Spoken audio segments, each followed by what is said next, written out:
Et je trouve en effet que les félicitations qui lui ont été attribuées sont largement justifiées. Je donne un élément qui me semble fondamental. La théorie géostratégique ne doit pas être connue d'un tiers. C'est quelque chose de très important.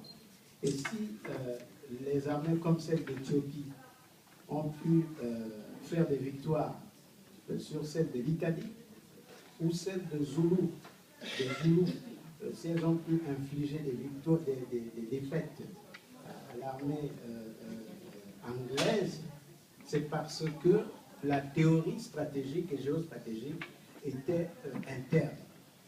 Je vais terminer avec ceci. Cela fait appel à la géographie, la connaissance exceptionnelle de la géographie.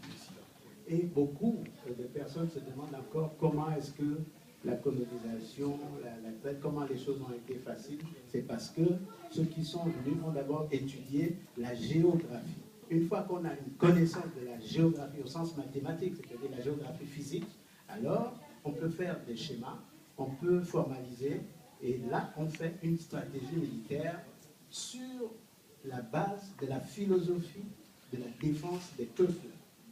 Cet aspect doit être développé au niveau des thèses, parce que j'ai presque envie de dire le danger qu'il y a à le faire dans les institutions universitaires lointaines, mais au niveau des ouvrages. Je vais m'arrêter là, simplement pour dire que j'attire l'attention sur la nécessité d'une théorie de la défense qui s'appuie sur les acquis culturels internes. Voilà, merci. Alors, comme le programme est serré, que nous avons commencé en retard, et donc nous allons une fois de plus féliciter